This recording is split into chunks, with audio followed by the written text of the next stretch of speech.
Kaselelya main ko so chuk mau so chuk katai onga menemen kecil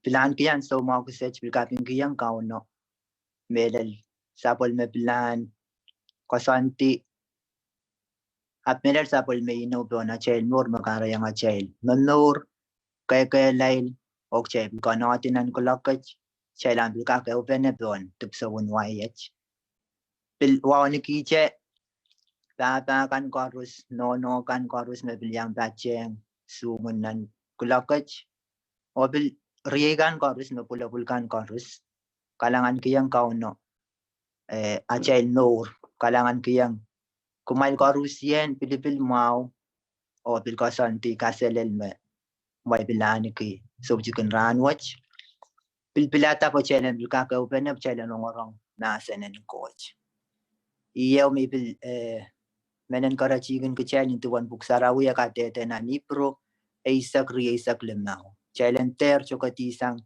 achel chiang ke neu benne te pokon benne poki emene menchen kang kakela kanan kate na menen aria moni ban tolang nan sapolima chail te achail lesson in so to carbon ran watch ikamele mag chail bil open tarki kapakap songkan korusia na ibilkapin ki o iban bil pakita chem iban bil so chita tongki main pagi isupa jawan main yan kak katete te yan kak dose sa polmen kauno na sena en bil mga yang ye po yan tan tatongki ko sa imenangi aria cheban tulang na chay lesson inte achay ka schooling so chikapun ran wacho Achela rola pin so chicken ran watch te achel topic in so chikapun ran watch na sani te ko suya Mwahngiahla Kupwuren coach onga Mour Mwahngiahla Kupwuren coach onga Mour ari ba chuan kamele me emenemen kechay ko rusien ni me bilkayu ka sampalong kechay na chay Mour ni ang sumo kechay di tawan Christ mo iteng Christ achay Mour Abin kasam palong kawong kecambil kak weweki ya Kupwuren coach ang achan Mour. Amen. Ari iya chel tapukin so chicken ran watch Mwahngiahla Kupwuren coach ang Mour. Ari ache pan bilaw benne to ti sang tane o ta coach Mwahngiahla Kupwuren coach. Mimen agis pilka wewe ta coach Mwahngiahla Kupwuren coach. Kayok chakak lang Mwahngiahla Kupwuren coach kecailan kecailan ese te esela ya Kupwuren coach o ngachail Mour. Kayok kecailan kecailan ese ya Kupwuren coach ka no ngachail Mour. Kariyaw kecailan kecailan weweki te kecailan weweki ta ya Kupwuren coach o ngachail Mour.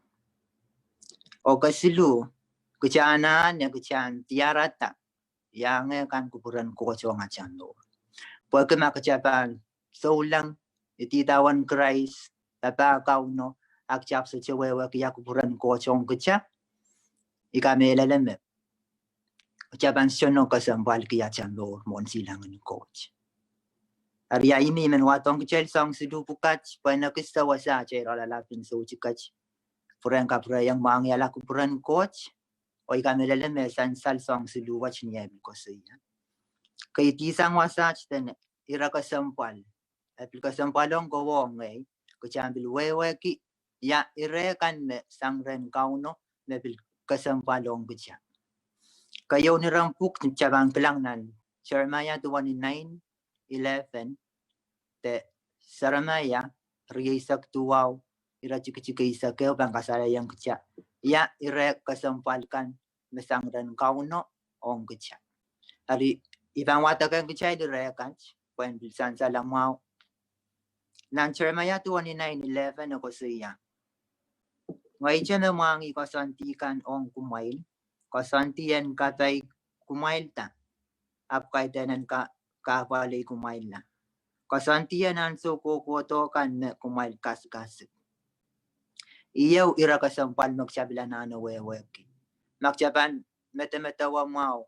acai orang lapo ta acai tapi ko ya Kupwuren Koht te ko ya kecana nak can wangi ta kecana se ta kecan wewe ki Kupwuren Koht nga can Mour arima wasach ko ya me ira kasampal magchablanan na wewe ki kayo naran pup may wata kernan Jeremiah 29:11 pin kao na masani te Koht pin ka me ikalep na wangi te ikalep mese plana kanong kechata can Mour ye planan katay kechata apkay tenan kakwali kechana ariya kasampalong kecailan ese okcailan wewe ki ya ira kasampal no wasach kosia ikamelele mesoche Kupwuren Koht me kecabang kosia tame eschomao pokauno amasaniya me ikalep na mangi plan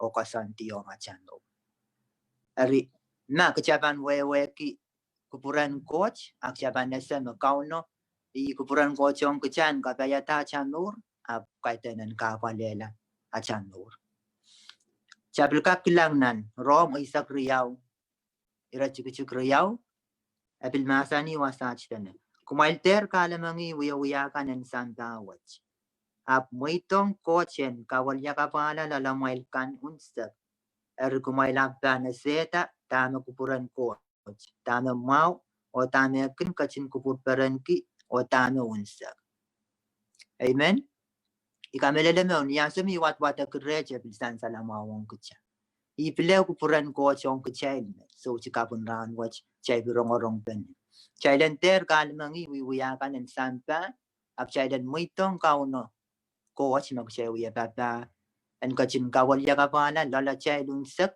kechailan bangkak kelang te chailan bangkak ese tama Kupwuren Koht ong kechail na mau tama kun kachin Kupwuren ki o tama unsak amen ikamelele magchasyo muitang kauno me korus chaban suwe ki ya Kupwuren Koht chaban chika kelang tama kauno kun Kupwuren ki o tama Kupwuren kauno no unsak ong kecha ari ime kasampal ki yung amenemen kechay so chikapun ran wach niyan semi melan study kilasenet song loud mi bilaleti sang loud ari kamelele makateka me kapanaleti sang yeme coach ap kasik me kauno makampanaleti toti sang wasat song riyaw me bil na watong kechay kayo tane Kupwuren Koht yung kechay ansu korusam mau so Kupwuren Koht yung kechay me mau o kariyaw Kupwuren Koht yung kechay akachapan Chabukak ko siya me Kupwuren Koht so Kupwuren Koht yung me so kachapan ap wasa katete me Kupwuren Koht yung kechay mau o Kupwuren Koht yung kechay kachapan ansu korus amen Totosang wasach tene inukan kecabilan anang wewe ki inukan mesang ren kauno ong keca te inawan Koht kan ong acan Mour kayo ninawan Koht yung kecay epin masani tene Koht pan kachkita kawit tete i kayo nino makchana na wewe ki takchana ne este makauno pin masani me epan kachkita kawit me tete Chaka kilang na naiseya iralaut silisa kura chikriya isakeo. Tama wasach ko siya tani. Makumail pan sa long asang nan alo o kolang balim mountain main. Kumail pan rong kapichiye sang murumail me masani yach alo kumail itawen. Amen. I sapol man kauno masanong kuchain. So chikapun ran watch me pini me bambil kachkiyang kuchain. Kawit san ta kawit meteta nanirewo ko siya machay pan sa long asang nanalo kola nan kalim naon te palim ming pini pil masani magchay pan rong kapichiya tangile me pan masani yach alo kumail wait amen kariyaw pil masani mag Koht pan kachkito erbich Sang karusian me koskosuya tene kariyawe kayawa nasani me kauno peni me bangachkita kawitete. Isaiah iralaw sili isak rachkichukri isak kayawa. Akariyawe me koskosuya coach ban kachkita ripich. Piliye winawan coach on kachel so chikapun ran watch me. Coach ban bin kachkiyang kachel ripich. Chabukak lang nan. Bukan James da bukan Sames ira laut eo ira chikchik lemau. James ira laut eo ira chikchik lemau. Tanna wasa nasani tanna ma emen remail anane erbich ayan katakat o bakren coach. A coach aban kachkiyang. Po coach makupursatan o kalangan ong aramas chorus. Isaiah nan James ira laut ura chikchik lemau makoskoso yawasach. Ma emen kecil banana nerbich akshailan kabakat o bakren coach. O coach ban kachkiyang kecil o coach ima kupursan nong aramas chorus. Chasukak tiara kiswasa erbich. Te chasukak pointa erbich. Ab wasa chokoskoso yame. Ma kecailan ane te ma emen ane ayan kabakat o bakren coach. Chama-chaman magchakoskoso ya inukan me sang ren coach me pin kauno me pin inuki yung kecil. Ariatame akasampal yung kecil kisuci kapunan watch. Pag kecana na kecil wewe ki kecana na kecil nese ya inuwan coach kan ong kecil. Ari mag koso ya kayo peni me bang kecil kawit tete o kariyaw peni me bang kecil yung kecil erbich. Kasilu emasani coach fan kachkito inangan Mwahngiahla Kupwuren. Coach fan kachkito inangan Mwahngiahla Kupwuren. The coach fan kachki pen coach bang kiyang kacha inangi kacha nasela Kupwuren. Ar kacha kelang nan. Pilipai ralaw riyaw rachiki isak silu. Nan pilipai riyaw isak silu tan wasach ko siya. Pag-watch kin kachin wiya tatak lalamay anso chorus. Pag-kumailan macharak o kak kapayata Kupwuren. Amen. Wasakos ko siya no kauno coach kun wiya tatak lalachay. Tananachay Mour.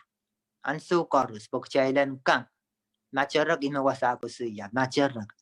Chailan kak macharak tak chailan kak nangayen ko chailan kapayata Kupwuren kauno. Tatama sapol may masan. Amen. Ikamelele ma kauno suchok kachkiyang kicha inangin kichan kapayata Kupwuren. Chachibang kapayata Kupwuren. Pagwasa ko siyame. Pwede mapambil kachkiyang kicha. Amen. Ari song siluwach Kupwuren kaprayang dame ko siya kayo coach ban kachkita kawit tete kariyaw coach ban kachkito erbich o kasilu coach ban kachkito inangan Mwahngiahla Kupwuren.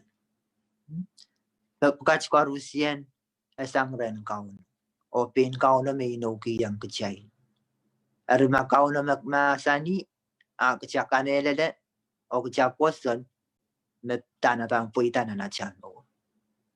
Aptama kayo kasampal imay kusuyaki achera aralato tachay tatuko.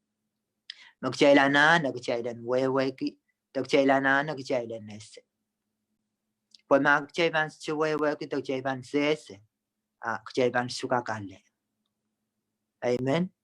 Ari Kupwuren nga chika prayang achera tatuko Mwahngiahla Kupwuren coach tagchailan nese ya Kupwuren coach ong kachay. Kay tisang wasach tane taken Mwahngiahla Kupwuren coach tag Buyapen kechan esela ya Kupwuren coach. Tekak en kechan kangkan no kechan na wiya kechan kaklang Kupwuren coach nana chano. Te Kupwuren coach ong achel no. Arwasat song limau me kawit kun kechan. Kayo Amasani tana kakayo amasani antrakila magjaga kilangnan episos 5 isak 8 kamele mawasachi me koskoso yaksha antrakila yengan sarawi te nasanen coach api pambil watagang cheta mawasachi nasani buan bilsansal nan episos 5 isak 8 amasani Walter sakau kila tulul wain puepan kawi kumaila aku maidan kuntera kilangan sarawi iya bil Kupwuren kau nong kecain Chailen ter sakau kilang wain puepan kawi kecain la kawela chain Mour atamak chailen wiya ngap san salama wasach kau na bin masanik chailen kuntera kila ngan sarawi iya wiya pen te iya Kupwuren ko chong kecain so che eu me ko chmo chailan na utout ki te so cheu me ko chmo chailan na ko chailen traki la dikin ngan sarawi ta dikin sapal man kaun na sa ari ka ki yo ma ko chana na we ki so chicken ran wach ngan sarawi ta ko sambalong ko chailan na chai karyawan ka ta me wasach masani school ke masanen coach school ke masanen coach kayo an traki la ngan sarawi agar yaw school ke masanen coach Laniran puk pan kosang nan melka ka apki isak tuaw ira chik lemnaw. Melka ka apki isak tuaw ira chik lemnaw tan wasama sani. Sapol mo mimasen di sarapi men kawit ye o kanarain pen elekan. Ime kasampal ki yang kecak-kecan. Sukul kemasan en coach. Pag magjapan soche school kemasan en coach. Te soche wiya wat-watak masan en coach. Ime wasa ko suya me masanen kau no ime wiya sarapa chail o ime wiya kamarain pen ela chail kan. Arma kaya soche pan sukul ke masanen coach te soche pin wiya utaw dekun kaya masanen coach as chupan ka wiya sarapen kowe o sarape. Api me kasampal ke kakaryawe masan ime kaya sukul ke masanen coach. Sukul ke masanen coach. Kakasiluwa tana pig. Kakasiluwa tana pig. O iran puk pang kosang nan kayon son. Iralaw silu ira chikriya isak riyaw. Kayon son iralaw silu ira chikriya isak riyaw tami wasama sanita ne. Kuchay kinala sang re me karus mo kuchay kin peke buhay kaya chay kin. Pig yung sapol mo koson na takan o pilkin wiya song kan kin kaveran Kupwuren. Amen. Kamelele me sansal tami wasachi ko suya. Nan kakasiluwa pig. Pig magchayla nane. Ireo pil ko suya yang kuchay magchay kinala me karus. Te song karus yan magchay kin katakan kuchay kin pagren kauno. Pwede kisang niya chay kin pig yang kauno. Te sang niya chay kin kapayata Kupwuren kauno. Arimak cha soche pig yang kauno. Te cha soche kapayata Kupwuren kauno o nga chan Mour. Kucapan soche kakaleti. Tama kucapaki ren kauno. Pagwasa ka tete magchay kinaleti che. Tama kuchay peki. Tagchay kinaleti che tama kuchay kapakaki. Pwede kisanga chen ya chay kin peki yang coach. Kapayata sapol memasen. Ta kapayata tama Kupwuren kauno ang kuchay. Chay miminan kakasilu magkuskusuyat peko. O kakadayo te. Kadayo.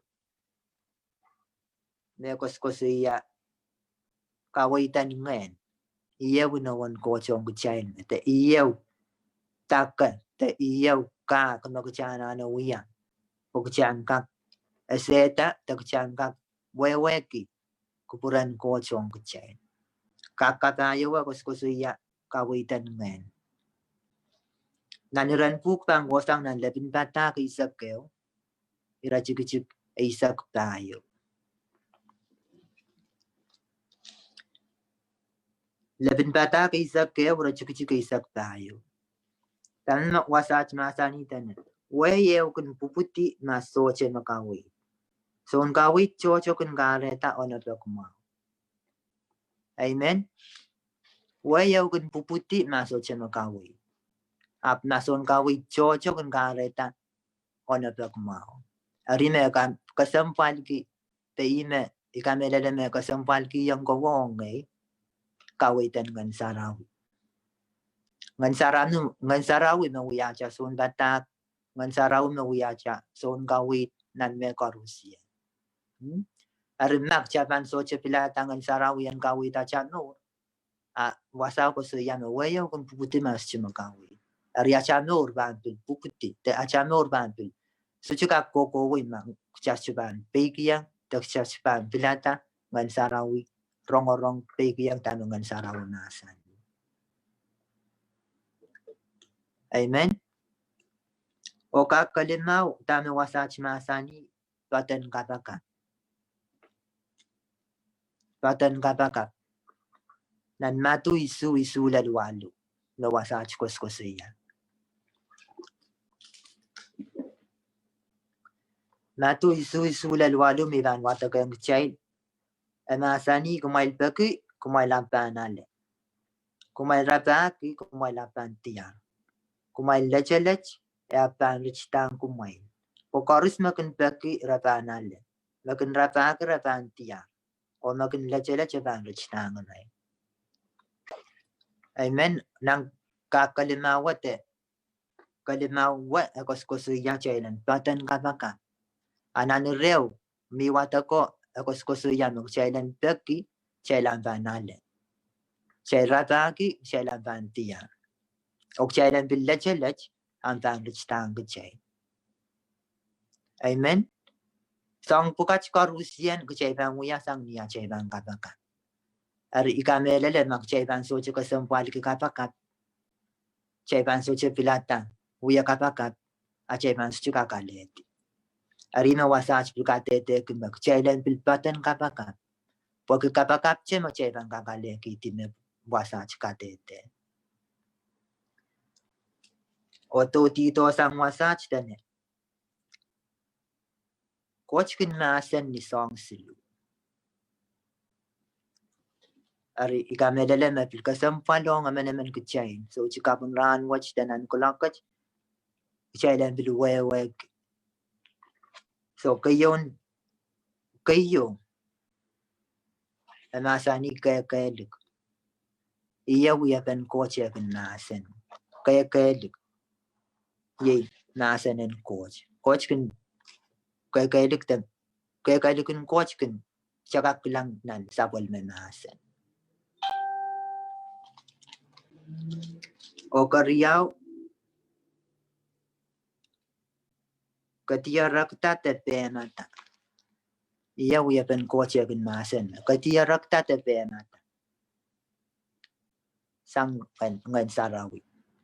ngan sarawi makin kapeni kin kecha ngan sarawi makin kasalayan kecha song tan mo kecha kin wiya na song mau song nakaparenta Kupwuren coach apiya wiya pen coach akin ke nasa nong kecha akin tatongki de akin use ngan sarawi o las mo kitinanso i kalasi lamech kasidu ye mo kitinanso sa polimen coach mo ari sang sidu bukach me achail sen katete yang child kasala yang child tuan kaunokin nasa nong child wasaan tano coach kin masen ni song sidu or kayo na kin masen ye kaya masang nan sa polimen masen o kariyaw katia rakta te mata masang ran ngan sarawi o kasidu mo kitinanso ye sa polimen coach mo kit ada purang acer tapi kun so chikin ranach mi kamele lemme kasempalong ko chay korusian kawewe kan me te song kan mi pil ko se ya yar kamele lemme kompilaleti me coach sang lale tame kasempal ki te tame ko chana ne ki ko chan esse ta ko chan mangi ta ko chan wewe ki ta chan tiarata ya Kupwuren coach on ko chay te ya Kupwuren coach on a chay Mour Arisang bukat me imen watong chay so chikapun ran watch ikamelele me sapol men kauno masen akapay an so korus abu ye kapakat ma miya wasame scho sansal miya wasame komischo aleti sang ni koskosia ikamelele mo chay koskosia te chay eukupene ngan sarawi ngan sarawi nakken kawewe na longyong kanta ng kupurangan. At kalanganan kauno sapol ma chay lesson ta kaskulin so chikapun ran watch match o ipanititiya wasa chobil kapre yang irailakan me bila pali kalangan.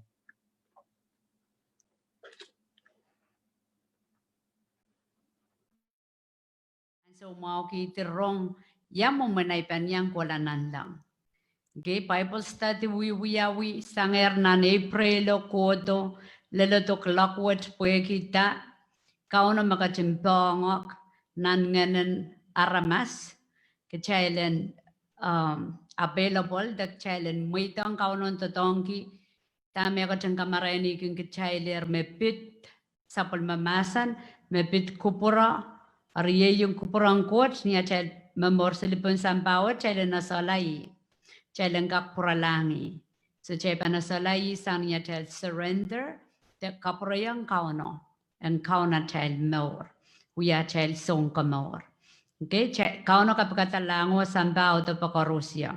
Kauno so chay munjiji ang aramas, puemen fellowship, men ewang aramas. Arya kauno puya kisapaikin aramas. And so making mi aramas making witness song, taking kaloki yang rongamawan counties, akong kosaya me. Raking kito okay kawait me pit.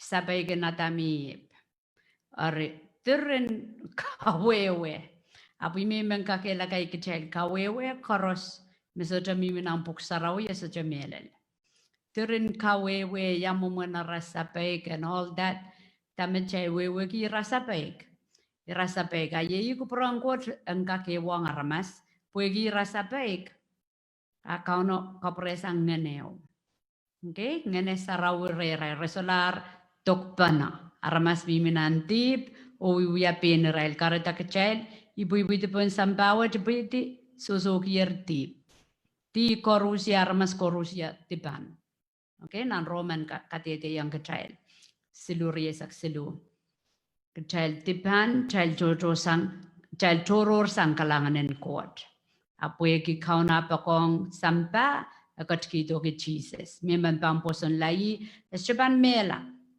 apanan ke Mour soduk. Karena kalangan kiang kauno opportunity mau te so mau kan magachel mempon pe pay dot panapon telepon. Okay pachelang ko na patanang ko project ko na patachay Mour sa ibang kapakapo luke yang kachay aleta Christ na nachay Mour. Omang siwa Koht kan lapalap sa kalangan kiang kamay. Sapol mamalimbak. Seperti sang kamu kelakuat, seperti yang kami yang kecil makong kit, maka yang kit dibatakan. Kamu kecil katlong lalat, kamu kecil kaun kijata, sang met kola, sekamelele jan Christ keleap. Mepuk sarau katete yang kit, maka kamu keleta dibatakan. Seperti sang kami, seperti yang kami yang kacang katlong, kami yang kacang kakaon, sang met kola. Ni marom kaun Jesus, mewiyat kaunat sang Mour. Amen. Maing siwa Koht kaun ni kalangan kiyang kami sabal mamasan kapulipul kamu makacin kalangan, kamu makacin limbak, yeyu ku promi, sengkak protoremi, sengkak lukuriang kami, sengkak maitang kami, and we allowed kaunat sang Mour pegi soja kit megot, kit tipan, kit bugiti tibo kairtanan tip, nan ngana toror sang kami, niklok meselukuriang kami, sewuta poni nawan kauno, kongkacin masani, meman pang kosaya na nawa katete nan kapete. Me Christ Jesus Coach the wiyara masala o pola pwegikit sa ban Mour la. Kalangan kiyang komino korusia. Si aleta niyat kamelele. Sa ni aleta niyat pungki. Sa aleta niyat Insena mau ni at peren ke posasa yerme wato kaporapar en Mour soju korusia bang kamelele komi so yala ramaspung sang niat poson kai tek tamase kateta te wiata so jakit wiata megotio so jakit kateta megotio posan kakyang kosayam sa bangolan lang apkom gatin pola posan kakan ke Mour so sa kaprayang komiat kapeng arenat wi Mour sa mengkapengai komi Semangka sabah kalangan kiyang kom son toto kan makom gatin buya tar kom gatin buya o kom pelbang gatin buya sewatong kom win pon pe sekalangan kiyang kom Lord leader kan korusia nan triak nan momotso ng government na niwuk sin panene kalangan kiyang kom Mour na ramas koros meraprapakan komi Kompang katin tatong ki video kan kompang katin tatong ki masanan coach mo yakap kapulupul kay te katin ang parawat abwasa kan makom katin mo itong sapul mo masanan yakap kapulupul masanan Mour masanan ko na batam Mour pusan kak tuwang komo purutong komo sekalangan kiyang komo sapul mo masan katete ang kitsutan makakpain kotore mo Lord ko makang katin mo itong ko makang katin mo itong so sekalangan kiyang komo Nanat tepano patkulo sa kanakan. Kom katin taman kit. Kom katin taman kit. Kalangan kiyang komoy koporoporkan koros misale sang komoyer sa kapagap kirailakan. Memiminanti bawiyay munditian kauno. Wagi aral suik. Makapante parail o Lord. Yay kapagap komoyang katin sa Israel. Nitunom katin kasalayang kit sa pulmomo kalangan. Kom katin makong rail o Lord sa kapagap ki. Kambil katin kupro kapayata mana kapa cherry. Mebila pusa ir sapul momo masan. Kom katin kupro kapayata papa no rio kano Lord kalangan kiyang komi. Apa nini kan koros usong kan koros meken. Anana momo Lord kom katin masan iyang kit senter punot kemekot. Absen lugur yang komi yo kapro yang komi at kasapat kalangan. Niat wewe kumakom katin katapang kit. Kom katin kupur peren kit ho Lord. Kay den ko promisen salongala akit ponsen Mour la. Kom katin kupuro kapayata ton Bible study. Koros me yang Zoom, koros me ban kelang sambon Facebook kapayin Koht. Kamarainin ngan sarawi. Bebolen kauno. Ang katin sinsila papali ka kaun Mour korusia. Ni maro makalangan kaun Jesus. Nuwiat kaun at sangka Mour. Amen.